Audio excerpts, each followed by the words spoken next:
What do you reckon this means? Can you tell? Look at that. Barbecue griddle. This is the Treager Flatrock Griddle. I just picked it up. It was on sale. Saved $100. Now we're going to put it together and have some good grub. Follow along. Alright, so look. I have no intention of putting this entire griddle together tonight. This was a late in the day purchase, but I at least want to come out and take a peek at it, open it up, see some of the parts, and maybe show that to you. So I've been researching getting a griddle for some time now. I've looked at a lot of different brands. This might just lift right off. Actually, let me take a look at this. I looked at a lot of brands. Yeah, that'll come right off.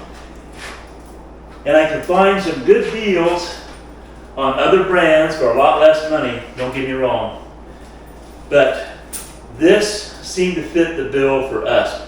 And I'll tell you what, one of the key features that I was looking for in a griddle is for it not to be affected by the wind.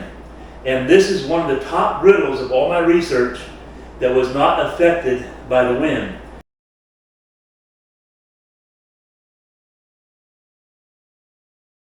So there we go. The box comes off nicely. Looks like the front's over here. Let's just take a few pieces out and take a look at it. So I probably should have my mic hooked up instead of just doing it by the microphone on the cameras. This is paperwork. Get it fired up. Start here. I'll look at that in a minute. Let's set that up here out of the way for now. I'm going to start taking some pieces off. Well, I'll tell you what, they do a good job of packaging. All the reviews I've seen on this, everybody said that they've done a great job of packaging. So this is, hook me up. This is one of the pop rails that go in the front. This will be one of the last things we put on. We'll set that over here. What's this? They're all labeled. L, left. This is the side shelf and leg brace. I mean, you know exactly what's in these boxes. I'm just going to set that over here. Let's take a look at this one. I imagine this is going to be the same thing, probably another shelf to the right side. There we go. Side shelf, tank back brace, and make some more room. So, very well labeled. What else we got in here? So that's just more protection. Okay. Take off the plastic. We're going to pay attention if we see any damage as we go along here. And then, okay, this is the back. I'm going to spin you around. Before we go any farther, in case you have any kids at home, when you're taking these boxes apart, be careful. I watched a video from Treager. And see all this in here, you have the, I don't know what this is, a stagecoach.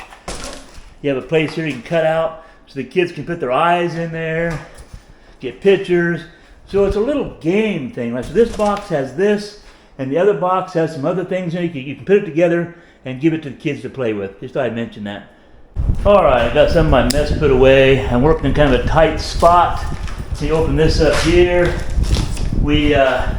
We're putting this together in our casita because we have a mini split here to keep us cool. And it's, even though it's late in the day, it's still 95 degrees outside. Here we go. Check it out. Now let's open up the lid. And again, they have some more stuff packaged inside. We're going to watch for any dents or nicks and dings. Nothing at all. Boy, I love the fact they already have the hinge assembled. Here we go. What do we have? The handle. And we have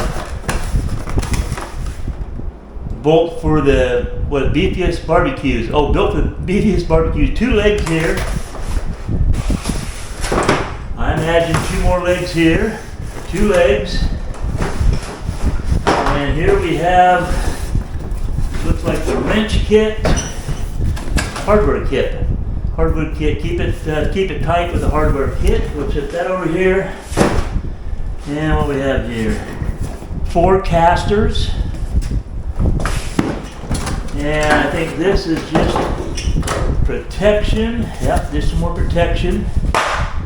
And same thing here. Look how well that was packaged. And there we go. There is the heart of this monster. Let me show you a little bit closer. Check this out. 3 burners, U-shaped burners, so a more even heat.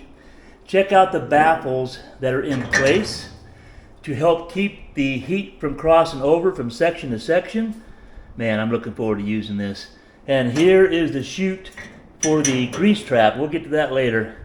Man, isn't that beautiful? I mean, let me show you something else. So I knew that one of the first things I had to put on was going to be the legs and some side brackets.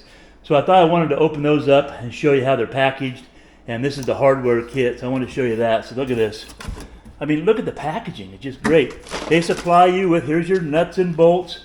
You have a screwdriver, a wrench, and their Allen wrench. And here's some more nuts and bolts that we need. This is the grease tray. Man, that's heavy.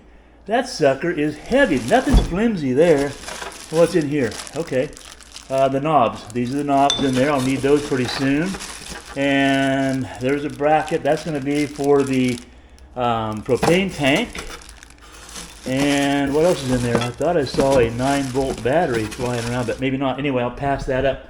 But look at the packaging. How well this is put together and how nice they do sending. This is the legs. That's one of them. Man, that's a beefy leg. Anyway, I wanted to show you that. Now the next thing I have to do, let me spin you around.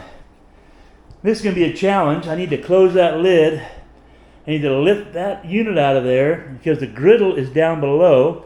I need to get the griddle out of the way. I need to flip that over so I can start putting the legs together and the side brackets.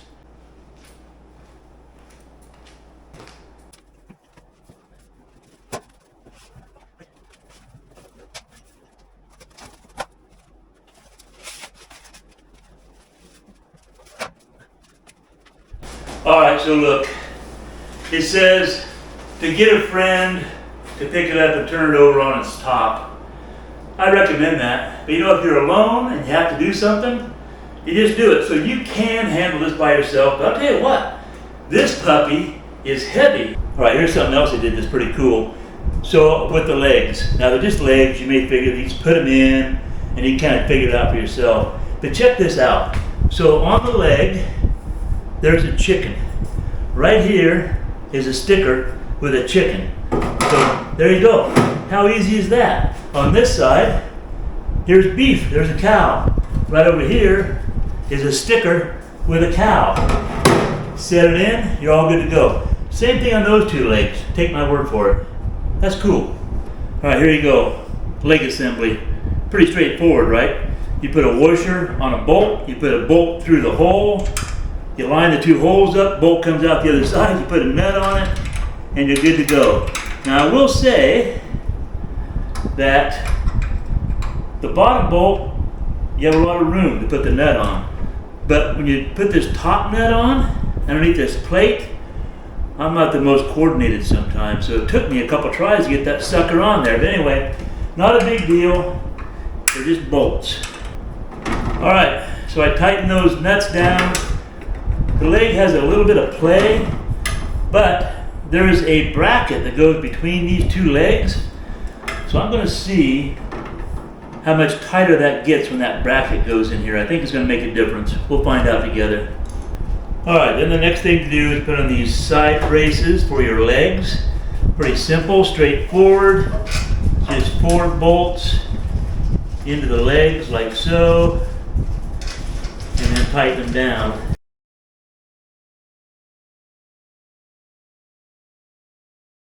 Now here's something to think about. When you're putting this together, do yourself a favor. Get yourself a 3/8 wrench. Have it handy. Because it didn't take too much work at all to strip this 3/8 inch wrench out that they gave us. So keep that in mind. Just do yourself a favor. Have yourself a wrench handy. I'll just go get my wrench now. You have the option, the way it's set up, to either set this on your patio with no casters at all. The bottom of the legs are angled to make that nice and easy to do. Or they supply you with 4 casters. Now in our situation, we're going to use the casters, just screw those on, and they're all locking too, so I think they're going to be pretty nice casters. All right, here's something to think about. So I put the leg braces on, and after I put the leg braces on, I realized I had a couple of brackets I need to put in over here. These brackets go to something that holds the tank in place. I'm not even sure that these are in at the right positions right now. I think they are, but once I flip it over and try to use it, I guess I'll find out. But think about that when you're putting it together. Save yourself a little time. All right, that's the bottom part. Wasn't too bad at all, really. And as you notice, I have it up on its wheels. Now they recommend to get a friend to help you get it up. I would recommend that as well. But in case you don't have a friend around to give you a hand like I didn't have, here's a tip for you. Lock the casters so they don't roll. That way when you pick the barbecue up and stand it up on the casters, they won't slip out and cause you a bunch of grief. It worked for me, it could work for you.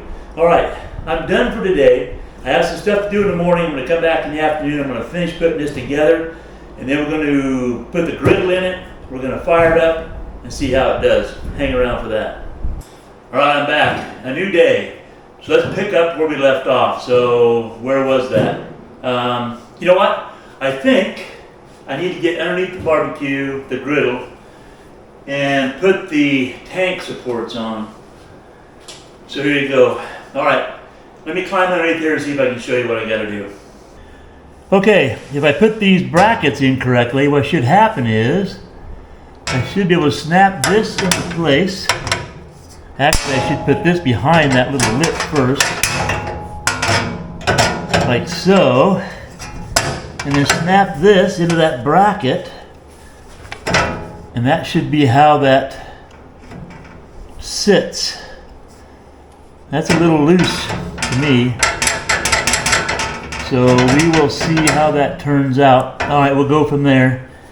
Now there's a piece up here that I need to put this on to hang the tank on it. Now this is also part of the weight system to tell you how full the tank is. Let me see if I can't angle the camera up there for you to see that too. Hang on. All right, this may not work out very well for viewing, but I'm gonna do my best. So there's a little spring-loaded nipple right here, and a couple holes in this piece. And I imagine this needs to go forward, so let's just put it up here, push in that nipple. There you go. That should be where the tank hangs on, and this should have something to do with the weight. Not sure how it's going to work, but we'll find out. All right, let's move on to the next part. Okay, what it says to do next is to take these bolts and put them in these holes and only tighten them halfway, that they'll be tightened up all the way later. Now I think what this is for the accessory rack that goes around the shelves. So when you put that on later on, I guess they figure you'll tighten it up then. So there you go, there's holes here, here, and on the back side. So let me just take care of that real quick.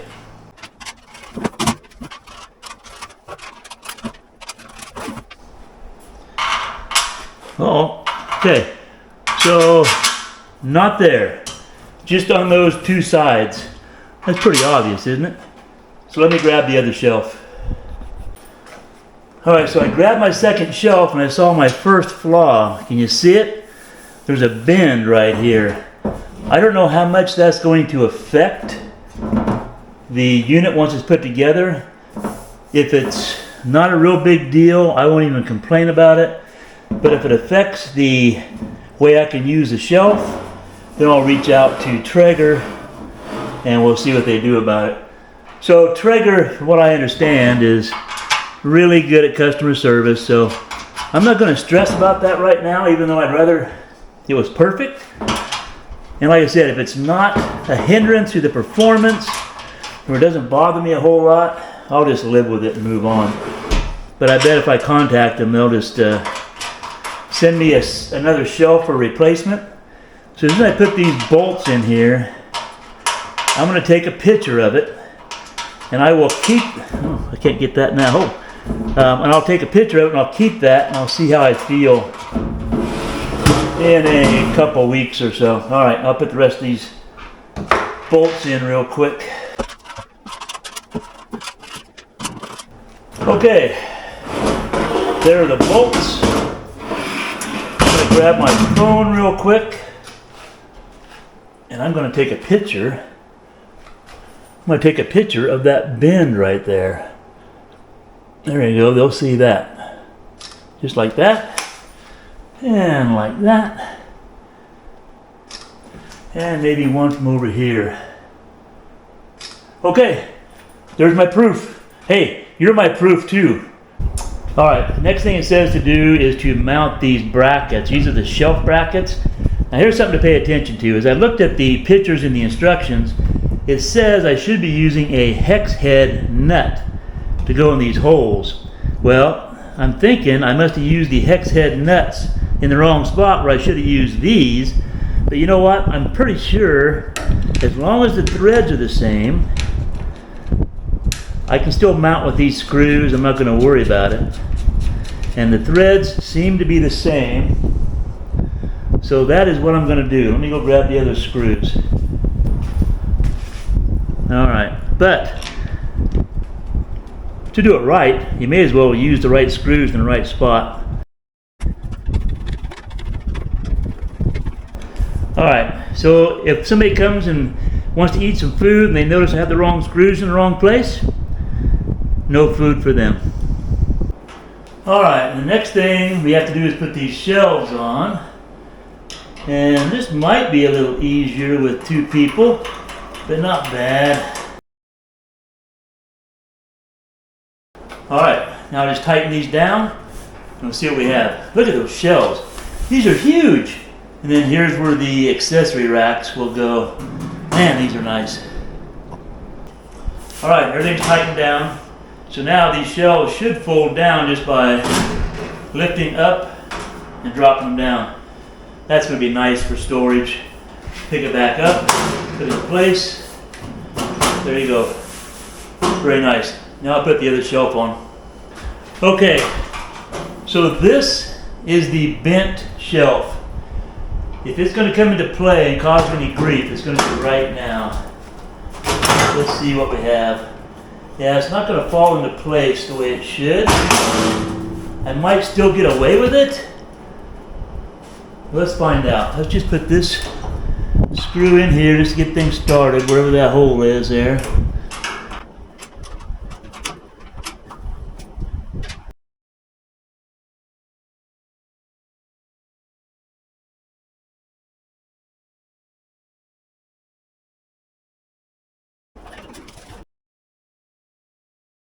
Maybe I can take a ball peen hammer or take a, no, that's right up underneath this bracing, so I can't even hit it from underneath side. All right, let me see if I can lower the shelf down. Let's see if that affects it. Yeah. All right, it still goes down, but you know, it's just not very smooth. So, yeah, that's not going to work. I'm going to contact Treager. I'm sure they'll send me another shelf. I'll take a picture of this as well. All right, next they said to install the pop and lock rails. Boy, these are beefy too. Good weight to them. So here's why they said to install those bolts part way first, I guess. And don't put them in very far, because you got to work around them so that you can put these in, lock it down in place, and you can tighten them and use a wrench, because you wouldn't be able to get the bolts in otherwise. So it is important to start these first.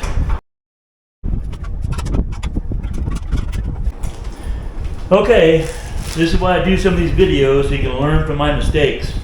So if you're like me and you don't like to read instructions, you think you know everything, you might put this front rail on this way, which makes this stick out a little further. I thought, okay, I didn't even think about it. And then when you get looking at the other rails, if now if I put this one on, can you see it? Let me spin you around. So I said, okay, this must go this way.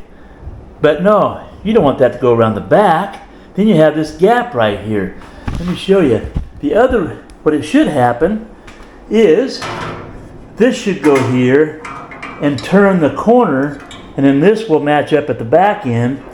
And if you have this on the other side and that one over here, this rail will come back in here, and it'll be a nice, clean, curved finish up front. So now, because I thought I knew everything, I need to take both of those front rails off and switch them around. Anyway, learn from my mistakes. Okay, I took off the front rails and switched them around. Look how much nicer this looks. So the long side goes over here, stops a little bit short, and then your end rail, look at that. How nice and smooth and sleek that looks. That's the way it should be. Okay, here you go. Here's the other side. Long side in, stops short of the end, and the curve goes around. Nice finished look. That's nice. All right, what's next? I think I had to put the handle on, but you know what? I'm gonna go check the instructions. After that little faux pas with those rails, I'm gonna check the instructions and we'll see what we have next. All right, the next thing it says to do is to install the flame bridges.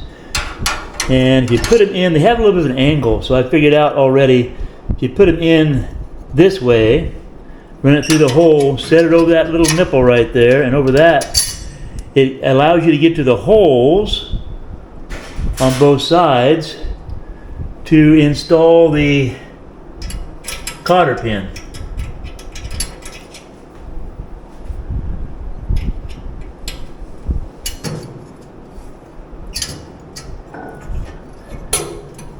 Trust me. There you go. And then put the other cotter pin in. There you go. That's how they go. I really don't know what the flame bridge does.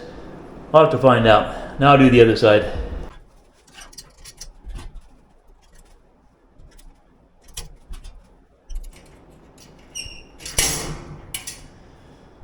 There we go. Now let's see what's next.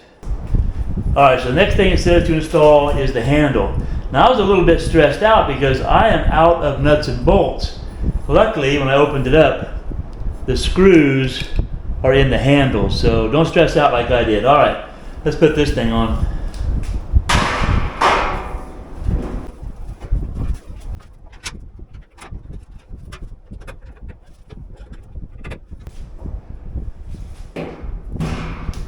There you go. Alright, next thing it says to do is to put the griddle in place. Just like so. It has some weight to it. Boy, and that's what I'm talking about. Look at this. Let me show you. Look at the fit and finish. How that sets down inside like that. Boy, it's going to be nice not to be affected by the wind. That is nice. Alright, the next thing are the knobs. Look at these. I wish you could feel these in the video. These are well-made, beefy knobs. These are not plastic. So you have a flat side here. Put it on there. There you go. That's one knob.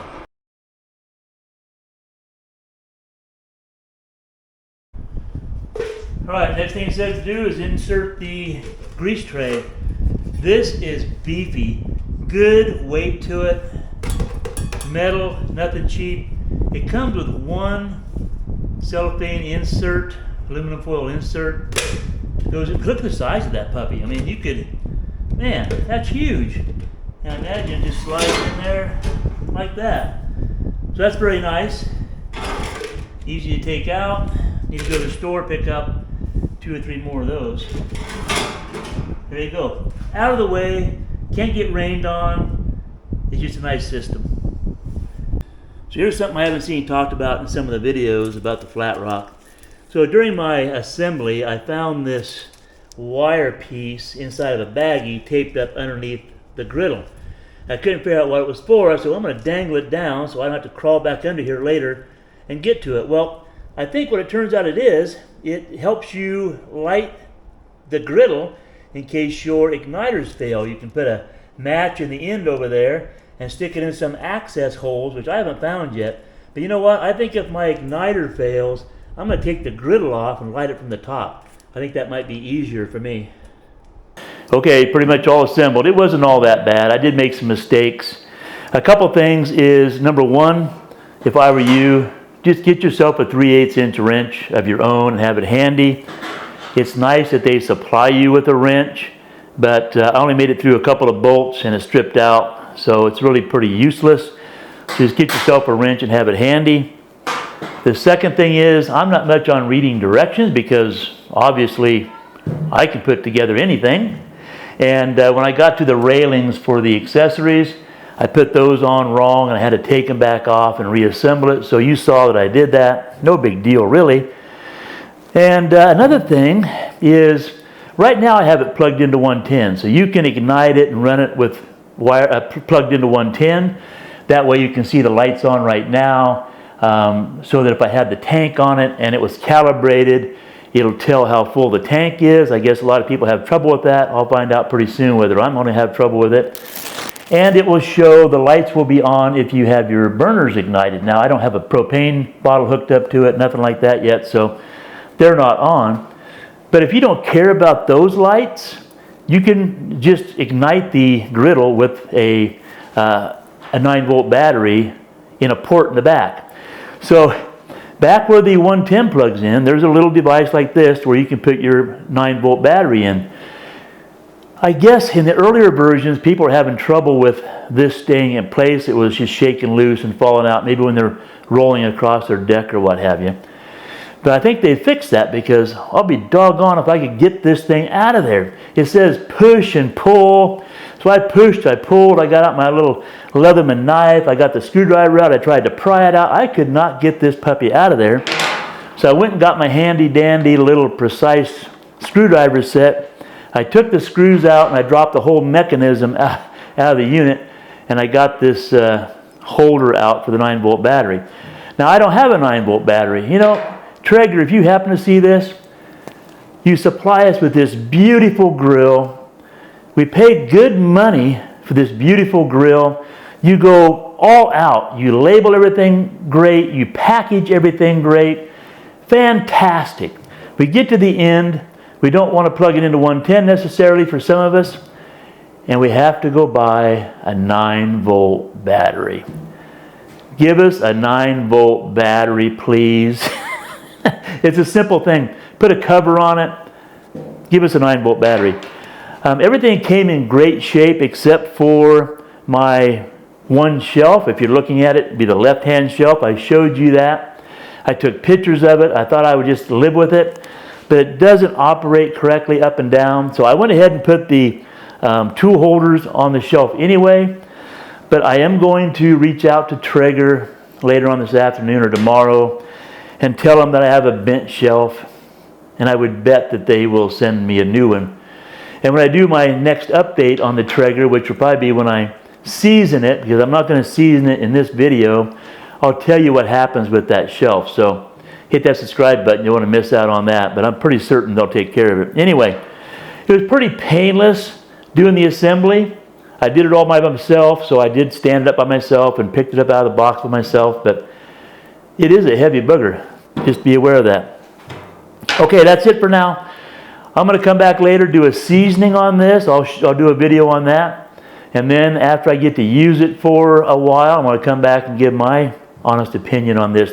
I'm a guy coming from Camp Chef. I've been a Camp Chef griddle guy for the last 10 years probably.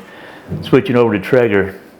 See what I think about that. Hey, as always, if you enjoyed this video, if you got anything out of it at all, how about a thumbs up, consider subscribing, leave a comment down below. All those things really help this channel.